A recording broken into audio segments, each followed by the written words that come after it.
এজে top Bangla news চ্যানেলে আপনাদের স্বাগত। এই মুহূর্তের পর সবথেকে বিরাট বড় খবর, প্রতিমা ভৌমিক প্রার্থী হতে না পারার বিষয়ে রহস্য জনসম্মুখে আনবে সুদীপ রায় বর্মন, বললেন জনসভায়। বিস্তারিত জানিয়ে দেব, সঙ্গে থাকবেন।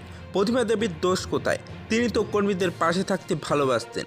কর্মীদের কোনো কিছু হলে তিনি ঝাঁপিয়ে পড়তেন। এটাই কি ওনার দোষ হয়েছে, যার কারণে প্রতিমা দেবীর প্রার্থী হতে পারেননি? এর কারণটা নির্বাচনের 3 দিন আগে জনসম্মুখে বলা হবে।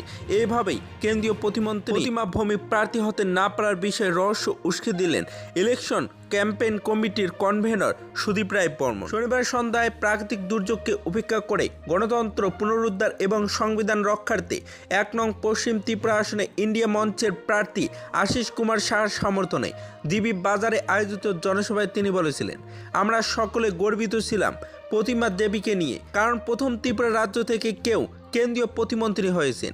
এর আগে বহিরাগতরা মন্ত্রিত্ব পেয়েছিলেন, কিন্তু প্রতিমা দেবীর সাথে এমনটা হলো কেন, সেটা 3 দিন আগে বলা হবে বলে জানান সুদীপ রায় বর্মন। পশ্চিম ত্রিপুরা আসনে বিজেপি মনোনীত প্রার্থী বিপ্লব কুমার দেবের প্রসঙ্গে বলেছিলেন যে গত কয়েক বছর আগে ত্রিপুরা থেকে লুটেপুটে নিয়ে যাওয়ার বন্দোবস্ত করেছিলেন, তাকেই পশ্চিম আসনে বিজেপি প্রার্থী করেছেন।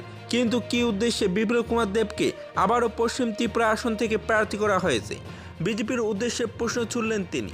এদিন কীর্তি সিং দেববর্মার প্রার্থীপদ নিয়েও তিনি সমালোচনার ঝড় তুললেন। বিজেপির মধ্যে কোনো মহিলা কিংবা জনজাতিদের মধ্যে কি কেউ ছিল না প্রার্থী হওয়ার জন্য? কীর্তি সিং দেববর্মাকে প্রার্থী করার জন্য রাজ্যে আনতে হলো।